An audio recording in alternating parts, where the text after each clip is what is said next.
Hey, good morning to you out there. Happy Friday. It's 7:32, almost 7:33 in the morning. I'm joined with meteorologist Tim Pandages and, of course, Jennifer Reyna this morning, and we are covering all things weather and traffic. This is a live stream, so we have posted this on Facebook, we will on YouTube, and so I know people join at different times, but because this is a live stream, we're able to go a little bit longer than what we would typically do on TV. So let me help you out here on the radar right now. This is a live look at the radar. And we started to see some thunderstorms in Galveston, and then they really started to bloom from Fort Bend County into portions of southern Harris County. So I first want to zoom in towards Sugar Land this morning. You are getting a nice, healthy downpour. Pecan Grove, towards Mission Bend, you even have a few showers out there. And Greatwood, you have some showers. So if you are taking the kids to school this morning over the next 20 minutes, I'm not expecting most of these showers to really go anywhere. In fact, we're going to see them kind of pop in and out throughout the day today, with probably growing about mid-morning.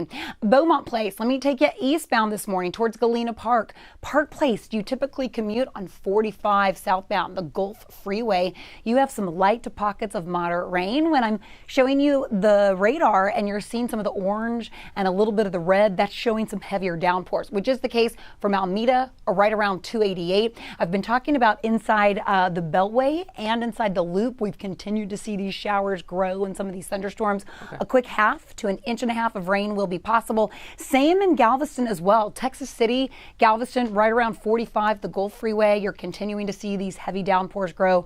Lightning as well, so we could easily see some power outages, very much like yesterday, impact us kind of area wide. And again, these thunderstorms are going to continue to populate. We had a cold front pass yesterday, so it's that boundary that as it stalls out and the atmosphere is still really warm and humid, so it's still very energized. And that's why these thunderstorms are firing up. Now, Bryan, College Station, areas northwest, a few showers, but we haven't seen quite as much activity. So even from Jersey Village, Cypress, you've actually been mostly dry so far.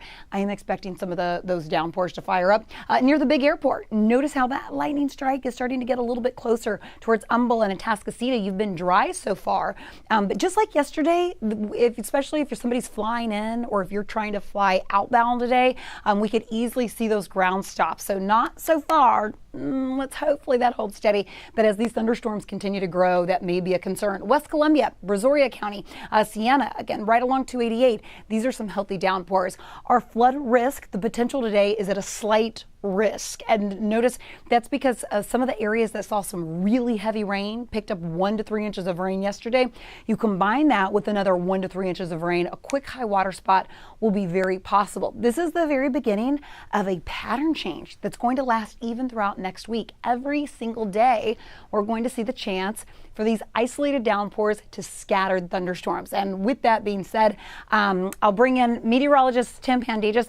We have all the time on these live streams, so I'm going to send it over to you, and then I've got some live cameras that I can show. So when you toss it back to me, I'll show you some of those live cameras all around town. Hey, good morning, Cheetah. I want to start with radar here and show you a loop over the last 4 hours, because it's really been an evolution of seeing more and more activity building from the coastline, lifting northwards. And because of exactly what Cheetah said, we've got that remnant boundary, a decaying cold front that rolled through the area yesterday that's hanging out offshore, and it's beginning to nudge its way back northwards a bit, and that's forcing the atmosphere to once again energize and rise, giving motion to some storm development out there. That mainly right now is south of the I-10 corridor, the exception being in and around the Houston metro area. Well, let's get a close-up view now out towards Sugar Land, Brookside Village, down to Siena, 288. A very wet morning commute there. Closer up inspection of Sugar Land, Pecan Grove, Greatwood area, right along 59 here, 59 to 90.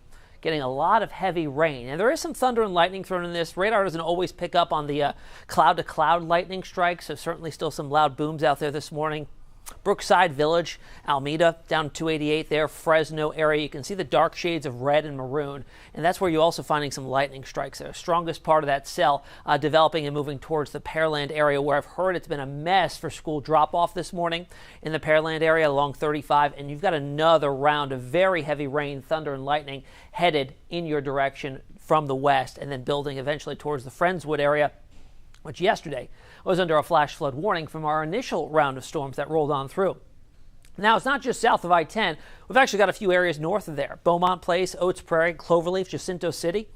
all seeing very heavy rain and some thunder and lightning there as well. This is kind of moving right along the I-10 corridor towards Channelview. Now let's jump to Galveston.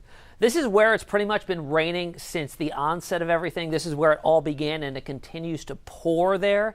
Right along 45, the Gulf Freeway is a wet one from Bayou Vista all the way into the island this morning. Lightning and thunder, most of which is offshore. But since it's been raining for such a long duration of time, I'm just going to go back 3 hours and show you the rain totals here. And some of these totals were on the order of, 1.1 inches. We've got areas south on Galveston Island, 1.5 inches. And offshore, that bullseye there, at 2.3 inches. So keep in mind, this is spread out over 3 hours. So the rainfall rates aren't as drastic as what we saw yesterday than when they were 1 to 2.5 inches per hour.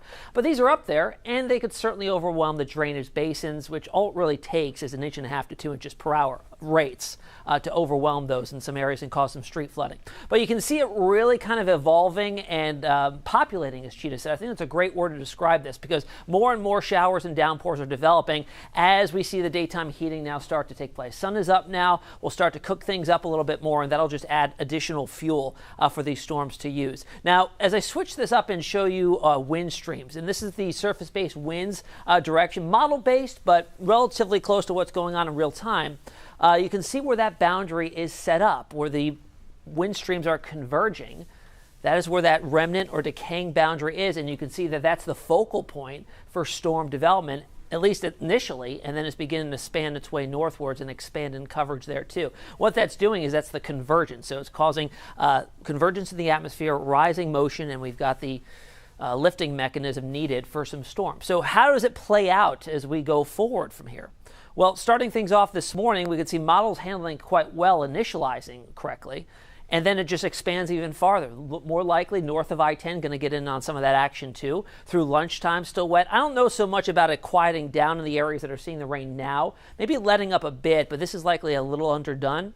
And then by mid to late afternoon, kind of doing the opposite from what we've seen in past days, where we fire up storms in the afternoon and things die down. We're firing them up in the morning this time around and transitioning over to a quieter period by the evening commute.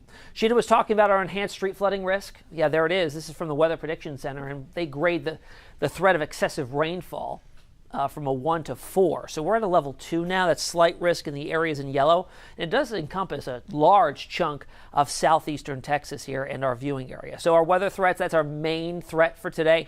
Street flooding, brief, but it could cause some issues on the roadways, and maybe some gusty winds in some of these stronger cells.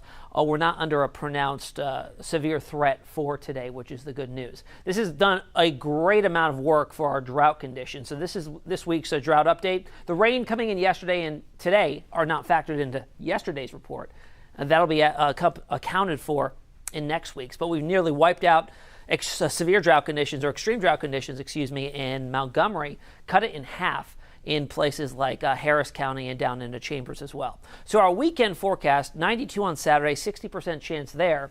And then by Sunday, we're at 60% chance to 93. Now, our rain chances are going to start to go right back up because we're going to see a surge of tropical moisture building in from the Gulf of Mexico via a tropical wave that right now is sitting in the southern Bay of Campeche. This just was sitting over the Yucatan for the last day or so. Now it's back over its open fuel source, warm waters, very warm waters. And you can see on the satellite imagery there, as it plays out over time, it's starting to show a pulse of convection or pulse of thunderstorm activity, meaning it's starting to organize. And it's got a moderate chance of developing into a tropical system, a named storm, which would be Danielle. 40% chance there right now. We'll see how things go, but I don't think it's going to be an issue for Texas. If anything, it's going to throw that moisture in our direction. Sheeta showed this earlier. Rain chances are in the picture pretty much going forward as we've got a rather unsettled and wet pattern. It's not going to be a washout of a day every single day, but the risk is elevated that at least 60% of you will encounter a shower or storm at some point during this time frame, and even past that. Past Tuesday, we've got those rain chances that are going to be right back up, likely to about Wednesday or Thursday. There's the 7-day forecast, pretty much a 60% chance each day as we go through next week, Wednesday and Thursday. And Jen, as we check on the roadways this morning, rain out there really causing some problems. Are we seeing any high water spots or anything like that? Oh gosh, we have our hands full with not only crashes, but we do know that the east side of the island, we have reports of some flooded streets. And this is our saltwater RECON camera. And you can see that as we pan around, you can see some of the streets, trash cans are tumbled over. You see barricades and construction cones that are flipped on its side just because of the high water. So avoid driving on the east side of the island this morning. This is Galveston Island. I know that some people that are driving in those streets are really having to stay in those elevated surfaces. They can't make a right or a left on some certain side streets. As you can see, high water and flooding has been determined on the east side of the island. So what about closer to home? Well, let's get to what the latest is here as we look at the time now, which is 7:43 in the morning. Delays on Highway 6 in both directions at Memorial Drive for my west siders. Addicts coming in on the Katy Freeway. No major crashes on I-10 at this point.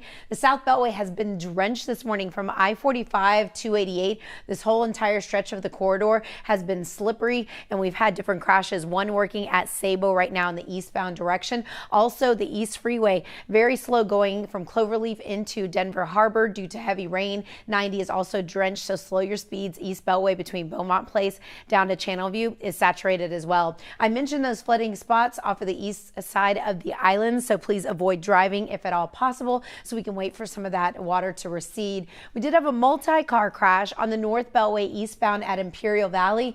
We have one emergency crew still hanging out in that direction.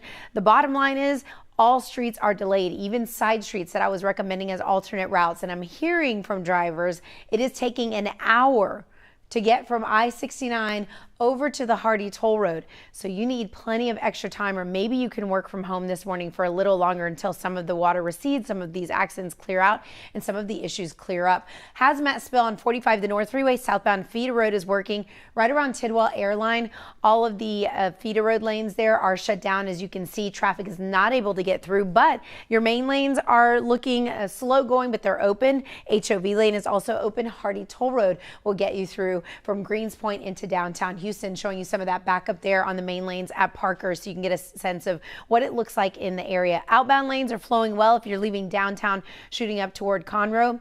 And this is what it looks like on the North Beltway at the Hardy Toll Road. Again, we cleared up an incident at Aldine Bender, Aldine Westfield, but now a stalled truck blocks the center lane, so still painful for my North Beltway drivers. Unfortunately, that's going to be holding in for quite some time. South Beltway at Sabo, it looks like our crash clear, but you can see the wet road conditions. So that's why I said just slow your speeds this morning, and that's going to be the same for this afternoon. When you go for the carpool line, it's going to be extra long and delays even getting to those carpool lines for afternoon pickup. Gulf Freeway here at Howard Belfort, we had an earlier problem, so slow going up the Gulf Freeway. HOV lane is running well. Southbound lanes, not too bad. Okay, those are it for our traffic shots right now. Let's get up that drive time in the wheel here so you can see what it's taking drivers from Clear Lake into downtown. 54 minutes is one of our longest drive times, 34 minutes out of Baytown, 46 minutes out of the Woodlands, and those are the slowest and longest drive times. Cypress, you're not doing too bad. 290, 21 minutes to get into 610.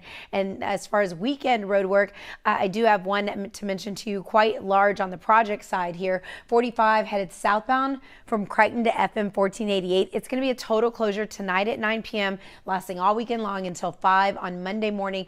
Alternate route would be to take the feeder road, and then right near the Galleria, West Loop southbound from Post Oak to I-69. 2 lanes closed this weekend. That kicks off at 9 p.m. tonight as well. And then construction on the East Beltway. This is a Sunday roadwork project southbound from Pasadena to Red Bluff. Total closure 10 p.m. on Sunday until 3 a.m. on Monday. That's going to be your latest look at weather and traffic on this severe Friday morning.